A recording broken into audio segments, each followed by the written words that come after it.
Welcome to the Get Hooked podcast, companion piece for the 6-part documentary series exploring the health benefits of fishing and nature for everybody. This isn't your dad's fishing show. We're here for the Get Hooked podcast with Christine from Mindful Fishing.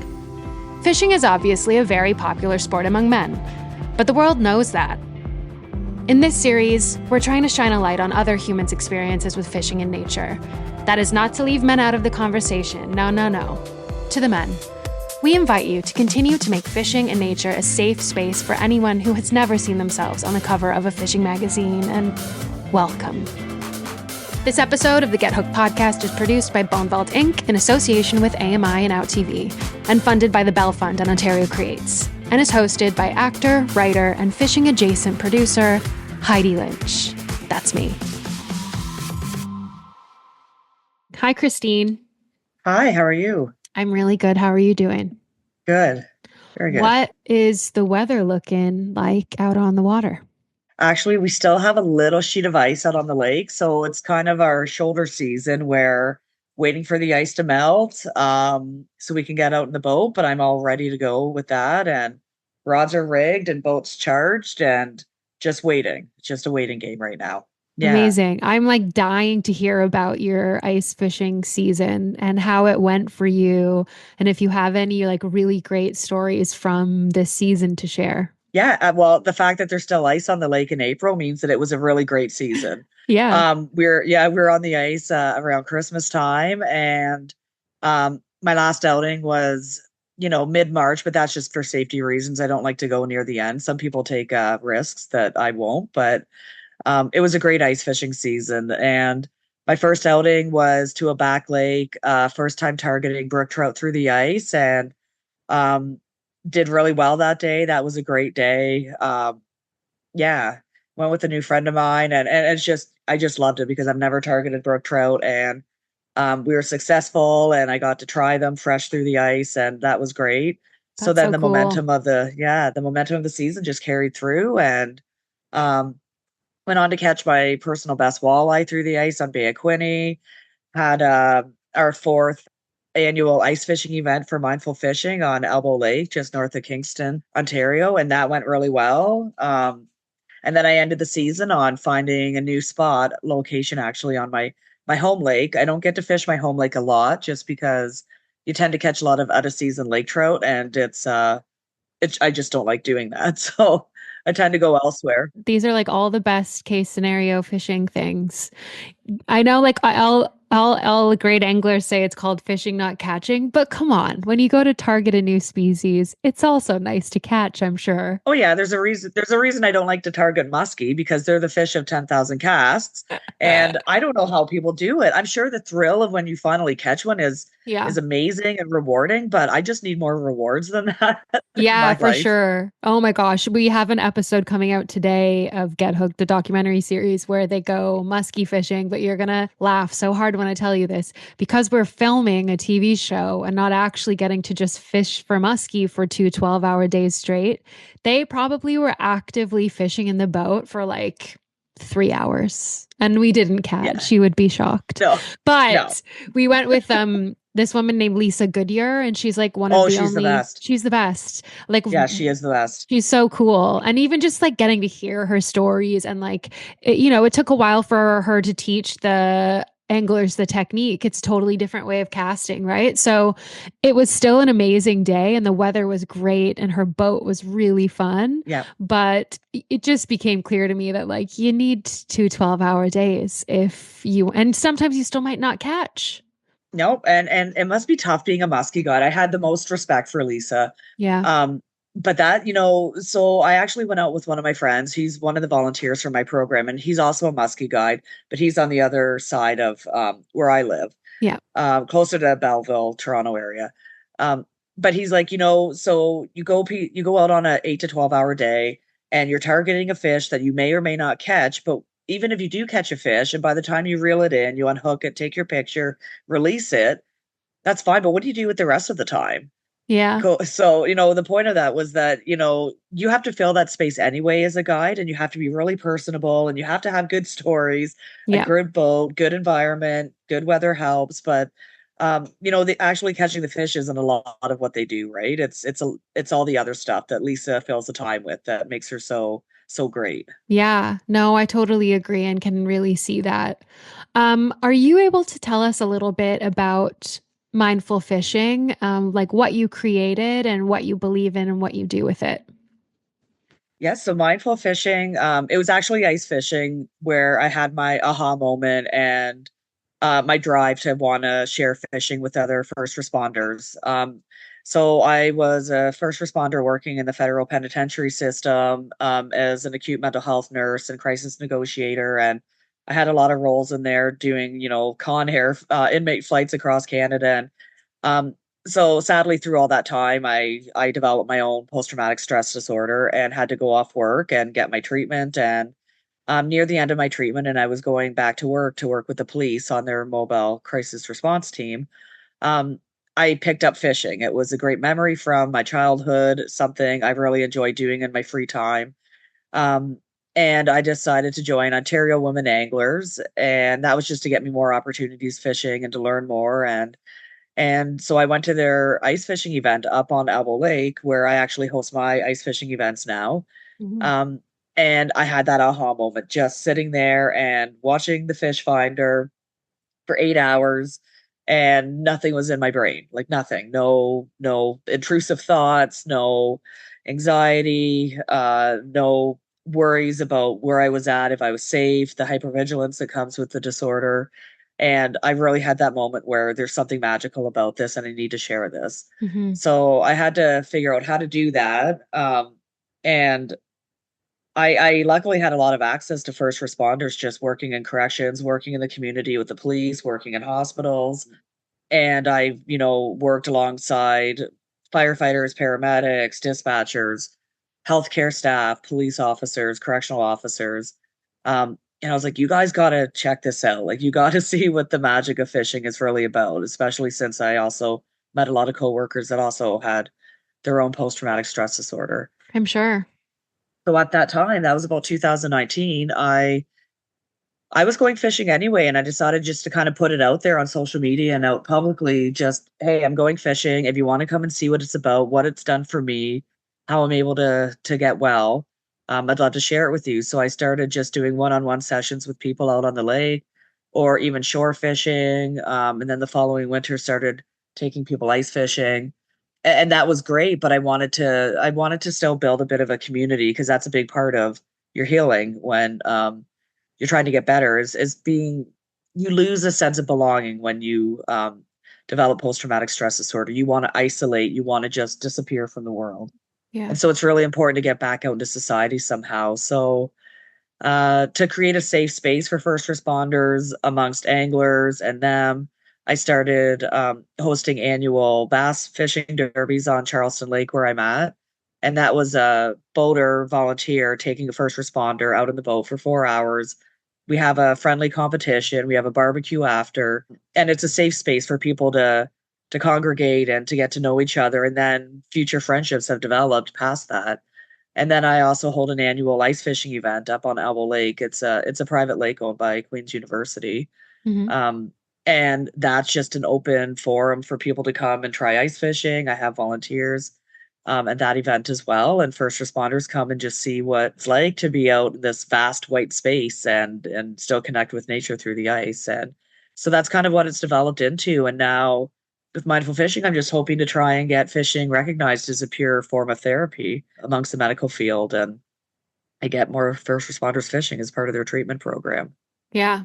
It's just genius because also, I think sometimes, especially when you're dealing with something that's making you feel isolated like that, and, hearing like community will help, but it's really hard to be able to go into a group and talk about your feelings and what you're going through. I think to have fishing as like the connective tissue where you can talk about how to fish or a new technique or what you're targeting or something else to focus on. And then the chat can happen in between, when you're Yeah. waiting, it's just such a cool outlet to try to give people that support without it being so confronting that it's too scary to try.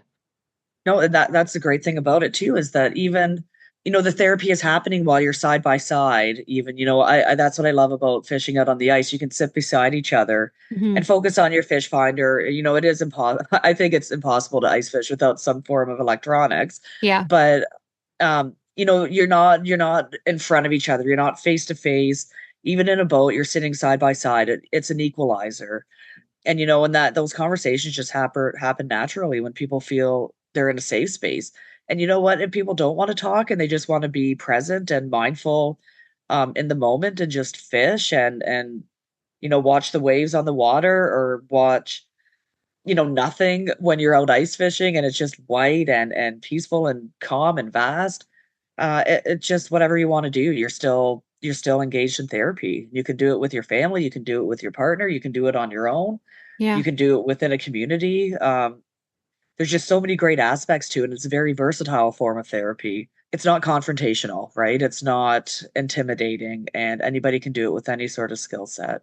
Definitely. That's just such a cool message. I love that that's the message that you promote and share. And I was curious for you, like, what aspect of the cold do you find so exciting? And what is the difference between ice fishing and fishing in other seasons? So I wouldn't say it's necessarily the cold that I'm drawn to when I go ice fishing, because But it I doesn't don't. I deter just you. It doesn't, your it love of doesn't deter fishing me. makes you trudge on. Yeah. I always tell people there's no bad weather, there's just bad clothing. I Right. just don't, I That's don't want very people to say, Canadian. That's a very Canadian yeah. expression. That's really good.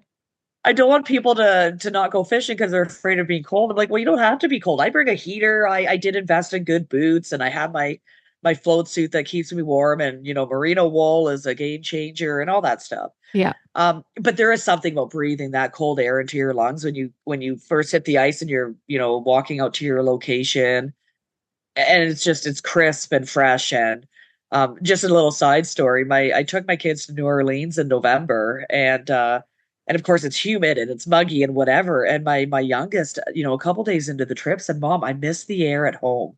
I miss it. Like, I feel like I can't breathe down here." I was Yeah. like, "Yeah, I totally get that." We do have very nice crisp fresh air, and that winter air it's great to experience. But going back to the question, I think the great thing about ice fishing is, to me, it's the vastness of it. It's going out, and I love when you're overlooking a lake and it's white and there's nothing else. I mean, the wildlife is all migrated. There's nothing hanging around. You might see the odd coyote or deer run across the lake, which is really cool, Yeah. but you don't hear birds.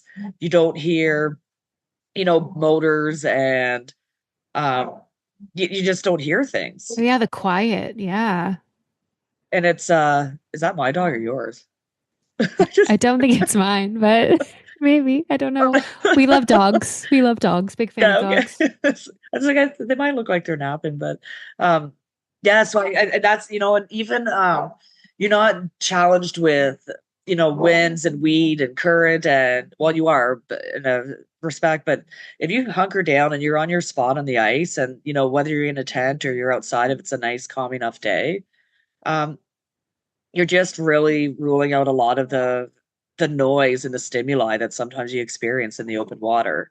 Yep. Um, yeah, it's the most peaceful, it's the most quiet, the vastness, the openness of it, and especially somebody who is working into the prison system for, 20 Mm, years. I really crave that. I really crave that openness. yeah, the expansive nature of it. How, yeah, that's really, really interesting. If you could go fishing anywhere in the world, where would it be and why?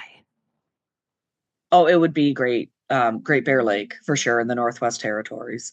I Cool. Of course, it was my dad that got me into fishing, and I grew up on Lake Ontario, very lucky for that. But I also got to look at this big lake trout that hung over our fireplace, that he caught in Great Bear Lake on this big outing he went on. But that fish was mounted there as a reminder of this great experience he had, right? This great adventure he went on up to Northwest Territories to catch this giant lake trout. And it just brought, mystery to my childhood, and this curiosity. And of course he died at a very young age, at 58, and I Mhm. lost my way at that time. I lost my connection to nature and fishing. And I had to find it later on in life.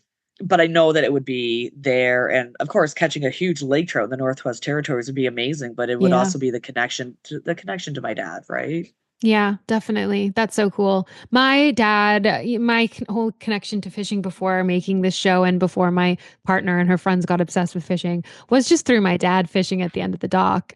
And, it's not like he excluded me. Like I would have always been welcome. I think he'd asked me a couple times to cast and I just wasn't that interested at the time. And then going to him and being like, I'm making a fishing show. Being like, what? I wasn't that interested in fishing. I love to go with my dad because out of growing up in a family with 5 kids, I got to do that alone with him. Yeah. No other siblings, not my mom. Like it was just me and him time. So that was the biggest part of it for me then. However, when I started fishing again for therapy, it was a very, very different feeling. Yeah. When I truly appreciated what it was to be mindful and to be present in the moment and to feel connected to nature and to have that whole world shut out for you, it became a very different feeling for me. And now it's just, I can't live without it. So Yeah. I won't. You don't have to. Yeah. Yeah. Um, what's your process with mindful fishing when there's a new member, a new person who wants to participate, but they're apprehensive and they either haven't fished before or their injury just has them in a place where they feel like they can't get outside and join a group? Like, what advice would you give that person? So the thing about mindful fishing is that I'd say 90% of my work is actually done off the water. It's a lot of preparation beforehand, talking to people, talking, to them about their apprehensions, their worries, working through the barriers, right? Whether it be, um, travel or physical abilities, or they really want to do it with a friend just to ease into it, or they want to do their background checks and talk to other people, kind of to get their references down, whether it's equipment, skill, what they want to target. Like there's a lot of discussions that happen before we even get on the water or meet each other. Hmm. And a lot of it's self-referral now, or it's a lot like, word of mouth. And when I promote it too much, it gets too big for me. And I'm doing this all on my own. So I tend to tone it down. And if I just keep it casual and it's less intimidating for people that way as well, right? Right. The more I formalized it, the less interest I had. But when it's just hey, we're just going fishing, that's all it is. No expectations. We don't have to post on social media. We don't, this is a confidential meeting. Of course, we have our safety plan and people know where I am and who I'm with and Yeah. vice versa. But it just, the least intimidating it is and the least expectations. And I even had people in the beginning that, silly stuff like, oh, I feel like you're too good, that I wouldn't keep up with you. And I said, well, that's not what it's about. Like but fishing isn't like that. Like you're going to learn. And I'm more interested in you catching fish than I am myself. I'm not a guide. I can't promise anybody fish, but Yeah. I really get more joy from other people catching that magic and that feeling. Then I've had it over and over again and I have access to it all the time. I really want to get somebody else hooked on it and to see what it's all about.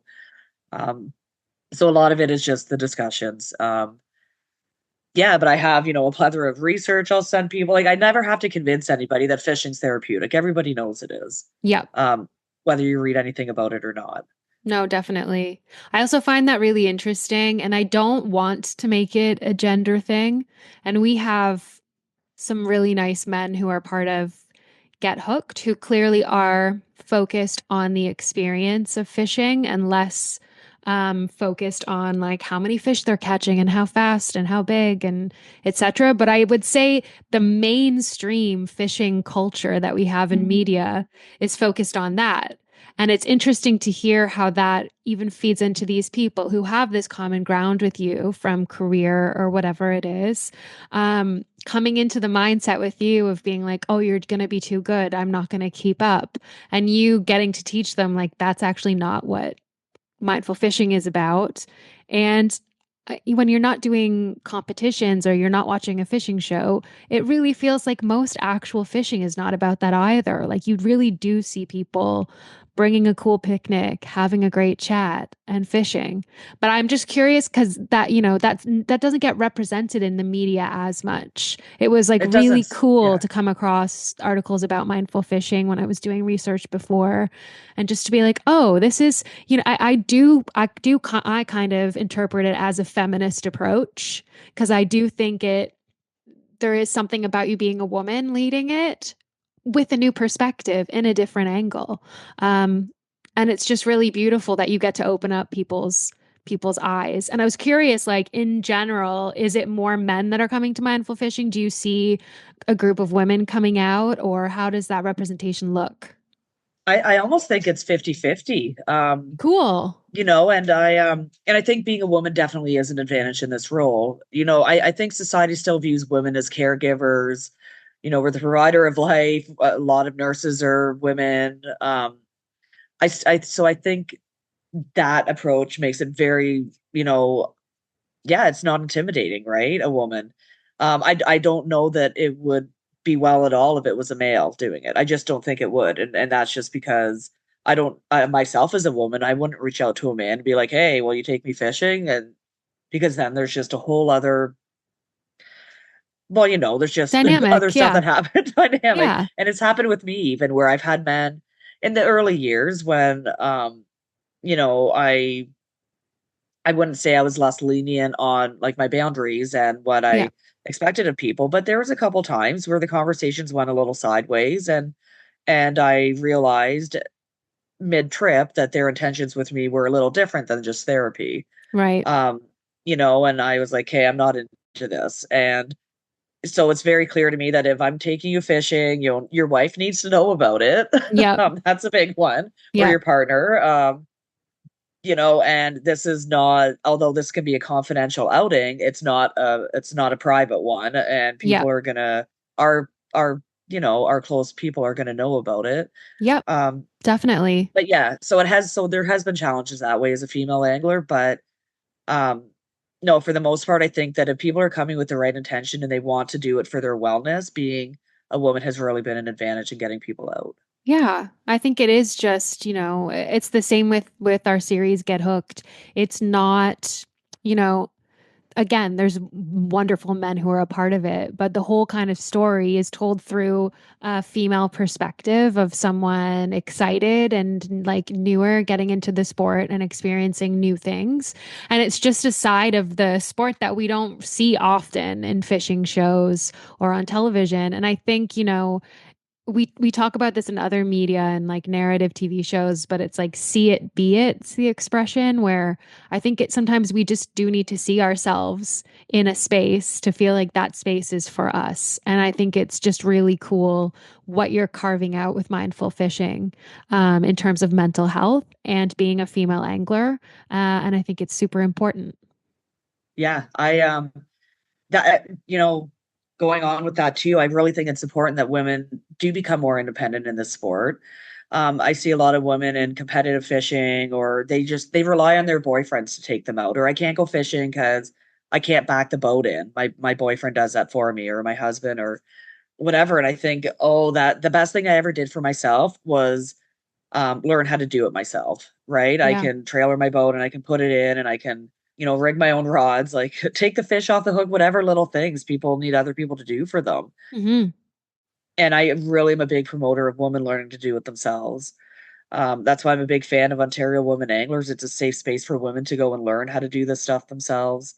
Yeah. Yeah, not relying on anybody else for your own wellness is the biggest thing. You have control then of your treatment, and when you need to go, you can go, and that's all on you. I think it's really important.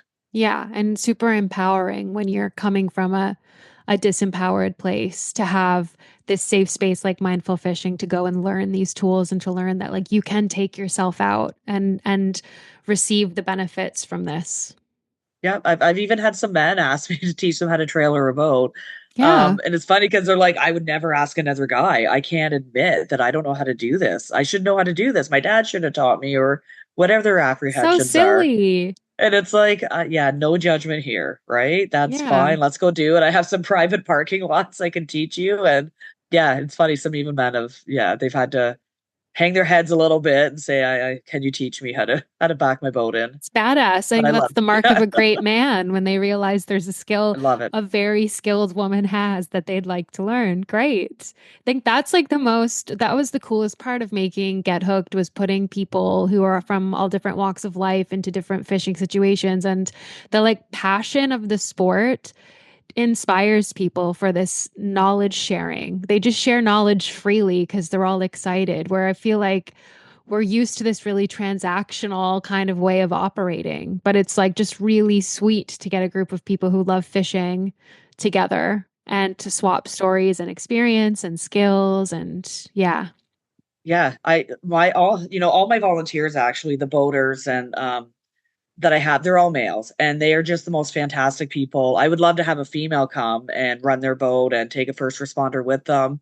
I just don't really have any in the area that have the free time and are willing to do that. There's obviously a lot more men to choose from in the field, but they're a special kind of breed, right? And they're giving their time and their energy and just sharing their passion with a first responder. And it's just, nothing makes me happier. I just can't even believe the joy and the reward it brings me when I have these events and I see people out there just for the same cause, and Yeah. And we're all just equals that day, and it's great. Absolutely. There's a lot of chat going on in the media about toxic masculinity right now because of a Mhm. certain TV show that came out. And Uh-huh. it's, yeah, it is just really wonderful to see these moments where men kind of take up the mantle too and help other men with their mental health. And I think what you do is incredible. And I think it's incredible that you have this male team of volunteers. I think it shows that they are inspired by and excited to follow a female leading them in this initiative, and that they're prioritizing taking time out to help other people with their mental health. I think it's, kind of the only way forward for all of us. Yeah, thanks for that. Yeah, it's really cool. Okay, amazing. Well, I just think you're a confirmed badass. And I hate that we didn't get to film together on season 1. And I'm like uh, praying I get money for season 2 and get to showcase your amazing work with mindful fishing. But I really appreciate your time, and thank you so much for coming on the podcast. yeah, thanks so much. Hi. You can check out the documentary series Get Hooked in Canada, the AMI-tv, AMI Plus, and on OUTtv.com in Canada, the US, Australia, and New Zealand. You can get those through Apple TV and Amazon Prime. On OUTflix.com in the UK and Ireland, and on OUTflix via Allente in Sweden, Denmark, Norway, and Finland. Lastly, fish on, shoot on, or tree on. Whatever you do to get your nature kicks, just get outside and enjoy it. Thanks.